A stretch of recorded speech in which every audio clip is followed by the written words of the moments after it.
Hello friends, मैं हूं स्नेहिल और आप देख रहे हैं स्नेहिल 360।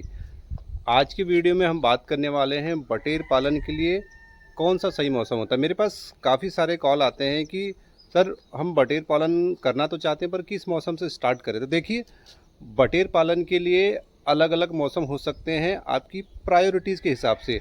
अगर आप सिर्फ सीजनल वाइज बटेर फार्मिंग करते हैं, किसी एक सीज़न में बटेर फार्मिंग करना चाहते हैं, तो आपके लिए एक सीज़न अच्छा होता है बटेर फार्मिंग के लिए। अगर आप गर्मी को छोड़ के 2 सीज़न में बटेर फार्मिंग करना चाहते हैं तो आपके लिए 2 सीज़न हो सकते हैं बटेर फार्मिंग के लिए अच्छे।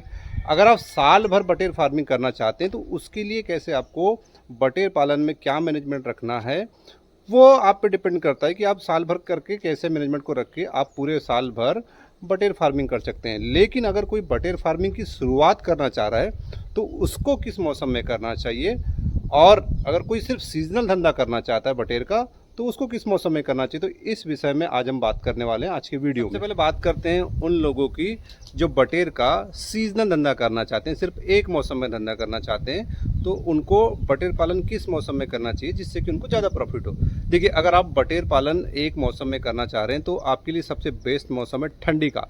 ठंडी में लगभग आप ये समझ जाइए कि अक्टूबर के माह से या नवंबर के माह से बटेर फार्मिंग की स्टार्ट कर सकते हैं और फरवरी मार्च तक इसको आप पूरा कर सकते हैं। इन 4 महीने के ड्यूरेशन के दौरान बटेर की मार्केट में बहुत ज़्यादा डिमांड होती है। बाकी के 8 महीने अगर आप छोड़ दें तो उतनी ज़्यादा डिमांड मार्केट में नहीं रहती है।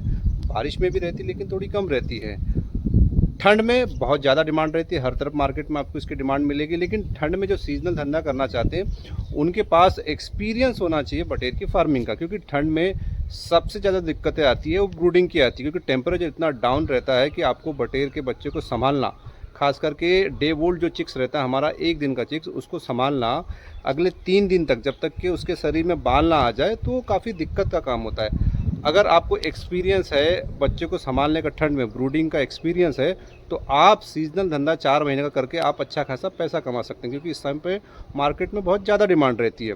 शर्त यही होती है कि आपको उसकी ब्रूडिंग करते अच्छे से आना चाहिए। अगर आप ब्रूडिंग अच्छे से ठीक से कर पाते हैं तो आप इसको पार्ट वाइज करके आप अपने फार्म पे कर सकते हैं। हर 15-15 दिन में आप 1500, 2000 या 1000 बटेर डाल के आप पूरे महीने भर बटेर का सेल कर सकते हैं।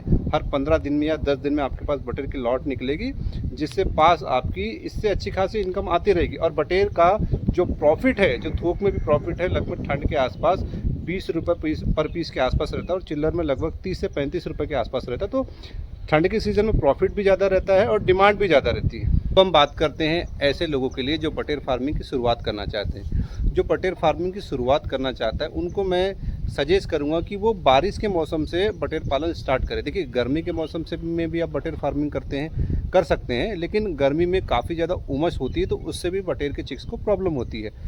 सबसे पहले आप सबसे सही कंडीशन आप बटेर फार्मिंग के लिए अगर देखेंगे या सोचेंगे तो वो होती है बारिश की।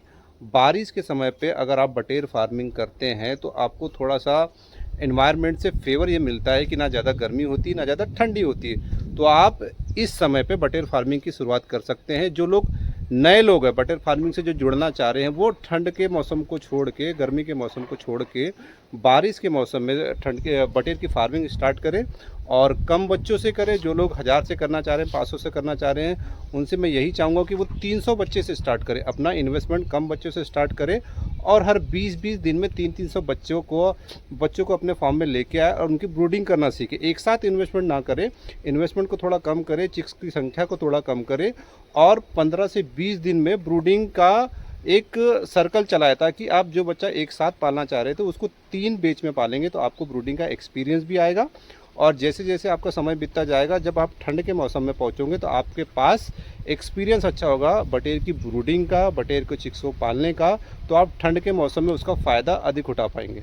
और बात करते हैं उन लोगों की जो पूरे साल बटेर की फार्मिंग करना चाहते हैं। उनके लिए सबसे बड़ा चैलेंज आता है बटेर का सेलिंग का और बटेर की मार्केटिंग का। तो देखिए, जो पूरे साल बटेर की फार्मिंग करना चाहते हैं उनको मैं यही कहना चाहूँगा कि सबसे पहले अपनी मार्केटिंग करें। अगर आपकी मार्केटिंग बहुत तगड़ी है, मार्केटिंग में आपकी अच्छी पकड़ है, आप महीने का लगभग 500 से लगभग 500 कम से कम 500 बटेर आपका महीने का बिक जाता है, या 1000 बटेर आप बेच सकते हैं आसानी से। तो आप पूरे साल भर फार्मिंग करें।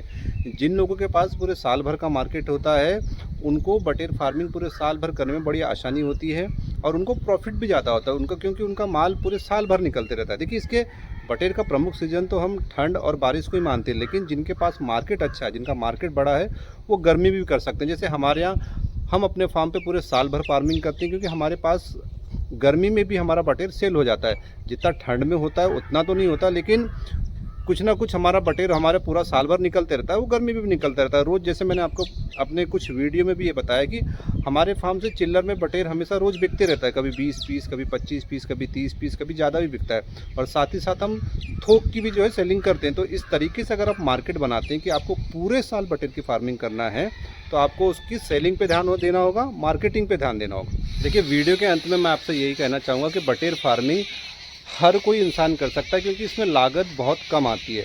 अगर लागत कम आती है तो ऐसे बिजनेस को एक निम्न स्तर का किसान भी कर सकता है। लेकिन इसकी सबसे ख़ास बात ये होती है इस फार्मिंग की, बटेर फार्मिंग की, कि जो आपको सीखना होता है बटेर का मैनेजमेंट और उसकी ब्रूडिंग। अगर इसका मैनेजमेंट करना और ब्रूडिंग करना आपने सीख लिया है, तो निश्चित ही रूप से आप एक सफल फार्मर बन सकते हैं बटेर फार्मिंग में। तो आज की वीडियो में बस इतना ही। मिलते हैं अगले वीडियो में, तब तक के लिए धन्यवाद।